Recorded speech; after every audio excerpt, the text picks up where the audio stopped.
Hi and welcome to the 6th episode of Theory of Counter-Strike. This is cArn speaking.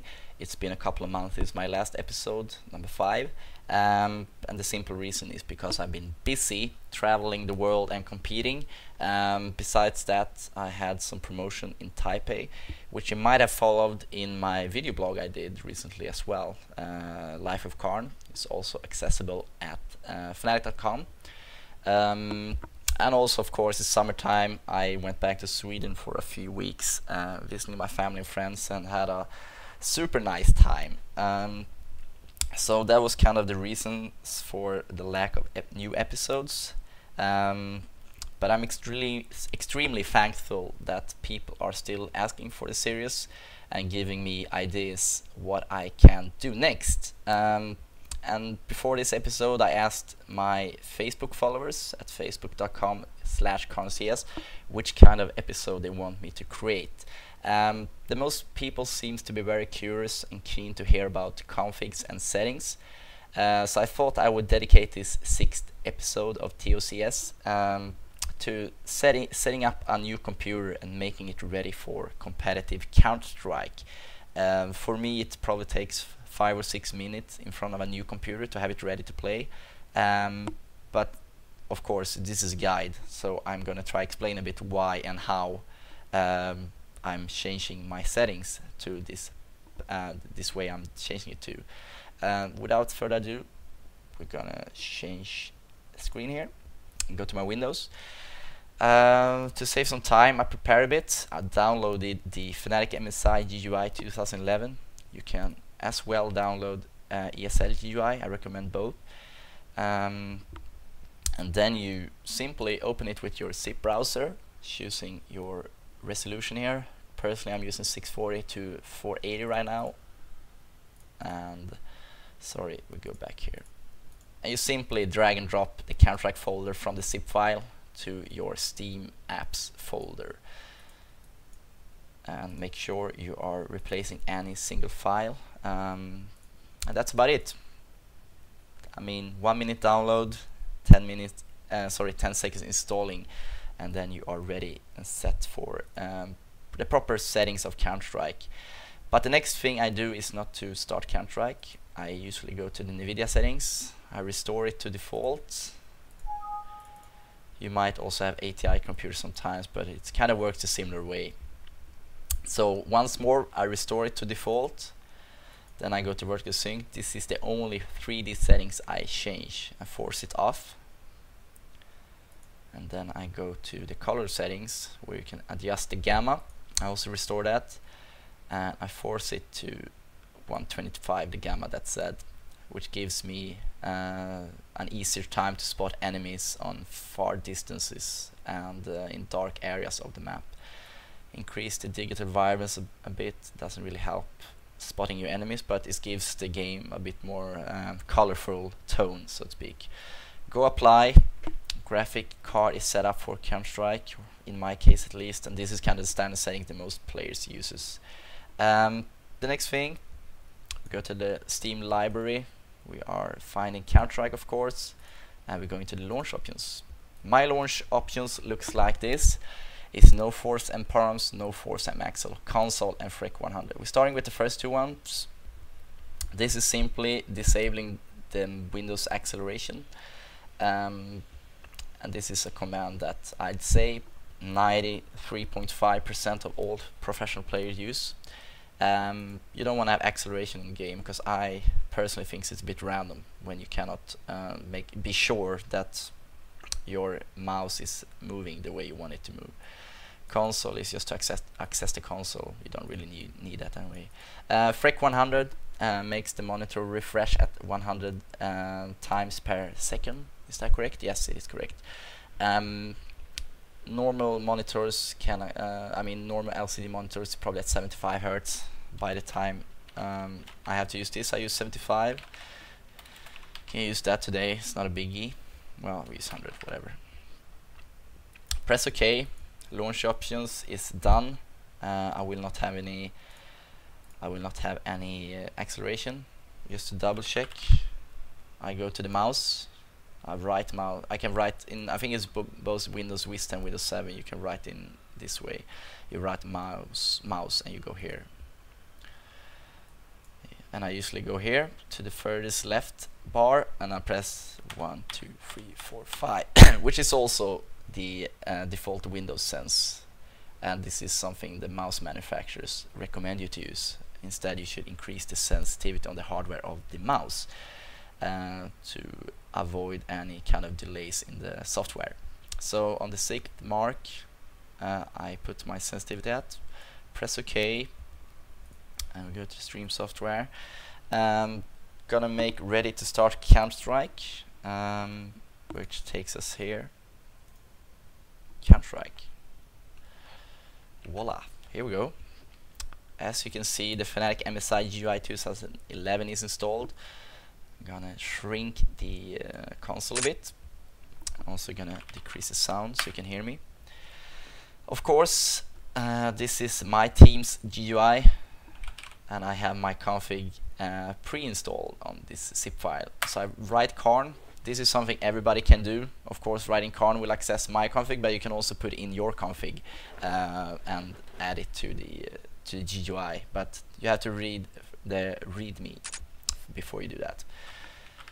Need to go volume 0 again. Sorry, a bit Swedish here. Options, and as you can see, my settings are preloaded. My config is preloaded. As you can see, I have assigned. I both have my keys and my normal command WASD for movement, and this is something I have so I can like kind of run from the bases when I'm chatting or something. I can use the arrows. Jump is the first important. Of course, every command is important here when it comes to movement, but this is something I want to stress extra much. The jump command, my standard key for a very long time was mouse 2. This is something I kind of took from being a Quakeware player back in the 90s, when everybody was shooting with mouse 1 and jumping with mouse 2, and you jump like crazy. Counter-Strike is a different game, different physics of the game as well. And recent years, the professional players or the jump gods whatsoever found out that the best jump key is to bind it to the scroll, and not the scroll button but the scroll wheel. And this kind of makes the jump acts like a script for you. Still, it's legal, but the timing between the jumps is so much easier by having it on the scroll. So basically, this allows you to have a better timing between the jumps, and it's gonna increase the speed of the jumps as well, unless you are a master and can do this by mouse 2. But it is a much bigger effort by having it on a normal key such as space or mouse 2. But of course you should keep it on the both ones, because sometimes you are very used to mouse 2. So sometimes I would say 95% of the moments I use the wheel, and 5% of the moments I use mouse 2, depending on what I'm doing in game. Moving on to the duck key, the Russian jump key. Control is probably the most common key if you use the WASD for movement. Not a biggie. Shift is my walk key. Shooting with mouse 1, blah blah blah. I should not talk too much about my config. Special function space, which means zoom, and changing from burst fire to semi-automatic. I had this on space. Many players has it on mouse 2. Let's find another important command. Select team is useful to have somewhere distant from your movement keys or your writing keys. So I put it on the keypad, which is the home key. So I cannot really accidentally press it and change team in the middle of game. The tab key is important to have next to your movement keys or your mouse, so you can access the score bar basically, so you can see how many enemies that are remaining or teammates. Use button at E, standard. Here comes an interesting part. Here's the quick switch key settings. As you can see, I don't really care about the primary weapon, the secondary weapon, or the knife, because I have it up here.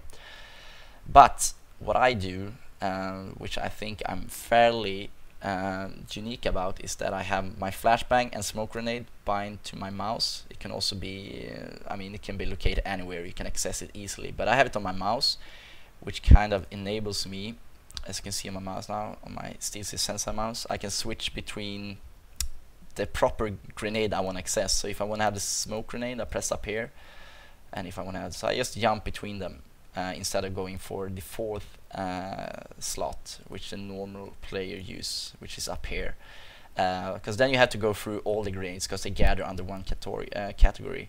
Instead, I can access it quick by just, especially important if you are a bomb site B holder. When you're alone holding a bomb site, you want to have the proper grenade as quick as possible. It's a matter of a couple of milliseconds probably, but it can be useful to have, so I recommend people to have that.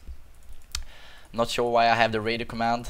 It's probably something I used back in the days where your opponent actually can hear your radio commands. So it's a bit of a fakey way to use the radio command, I remember, probably in 2004. Enough of old stories. The bioscript is something you can access here in the Fnatic MSI UI 2011. I'm buying everything manually, but I know many people use the bioscript, so feel free to edit that here. We're gonna move on to the mouse. Enable mouse look, which kind of is the +M look command in console. Enables you to look around with the mouse. Of course, everybody uses this. I wouldn't really touch the mouse filter. I think it puts a bit, not delay, but it kind of removes some of the precise movements you want to do with your mouse. It's try to make, try to kind of clean up, I mean, how to explain this? Basically, the mouse filter is trying to make precise movements for you. So it's kind of a help tool that cleans away some of the mouse movement you do. But as a professional, I don't think, or even a semi-professional or a aspiring professional, you shouldn't use this. You should rely on your own aim than Half-Life engine. That the Half-Life engine does it for you. Reverse mouse, some people do that, use that. My sensitivity is 1. In Windows it was 6, as you saw. This is simply because I don't have a super low sense at all. I have actually pretty fast sensitivity, but I changed my settings on the mouse, which I can access back here. It's probably a mirror view here, but with my Sensei I can use it in the hardware instead, and that is optimized and fairly delayless. Sound you can change here. Not a lot to talk about, of course, but you want to have talking about the sound in Counter-Strike, you want to have decent amount, I mean decent, not too high sound, because you want to be able to hear your teammates in your voice comm, but you want to also be able to hear the enemies walking around on the map. So it's a balance you have to find, and please don't destroy your ears. I think I ruined my hearing a bit from having too high volume too many years. So try to find a balance between the sound, the volume, and the voice tool, and don't have too high. That's my tip. OpenGL is the English word I use. Then I guess everybody uses. Not a lot to talk about. The resolution again, 640, 480. Make sure I have that when I get to a new computer. Running Windows is something I just have now when I have the streaming on. Color quality. You have to have it 32 to be legal. If you want to play Russians on Prac, you have 16-bit to play on the same grounds. Just kidding. I love you, Russians. Next interesting settings we're going to look at is the multiplayer tab. Having a small crosshair. This is kind of old. Actually, I'm medium. Going to advanced. This first 4 or 5 bars is nothing you should change, because that will be considering tweaking.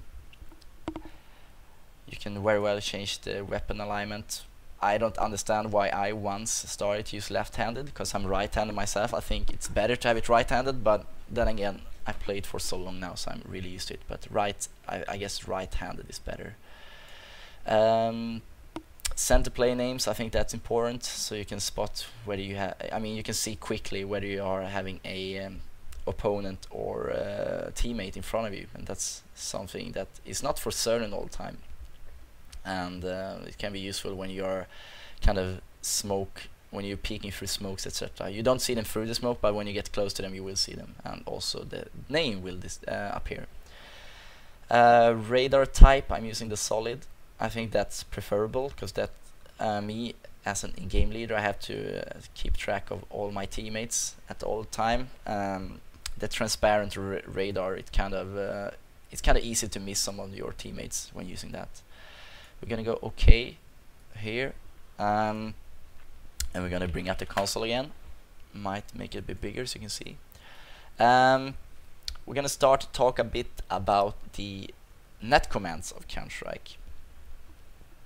And the net graph, we can put it up here now, but it's not legal normally. The next one will be the update rate. You will have 101 CMD rate, 101 interp 001, sorry. Rate 2500, and here you go. This is the optimized settings for Counter-Strike. Nothing I really need to add. People have asked me for years now which kind of net settings they need, but update rate 101, CMD rate 101, interp 001, rate 25,000. That's about it. And as you know, the net graph is not legal at the most tournaments, so if you want to make sure your FPS runs smoothly, just do show FPS 1, and in the top left corner you will see the your current frame rate. I'm gonna go to Dust 2 a bit. I'm gonna show you what I meant more with the grenades and also the radar. Of course, I don't have any teammates on the server right now, but we can play around with the. I can try to make it visible for you. So you see, I can switch between the grenades quickly because I have it on the quick binds.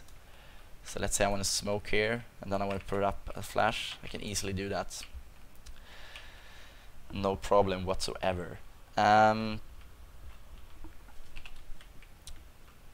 What to talk about more? Yeah, we can talk about this auto pickup. This is something you are finding here, as far as I remember. Yeah, automatically switch to picked up weapons.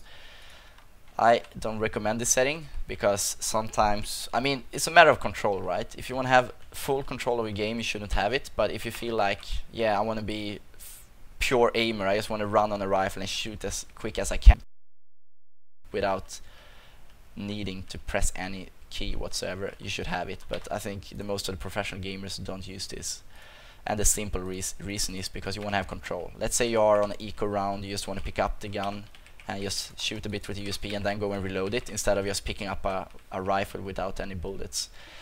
So I recommend to have that off. I think that covers it in terms of settings, net config, net settings, how to bind your weapons, the radar, the auto pickup, and of course the NVIDIA graphic settings.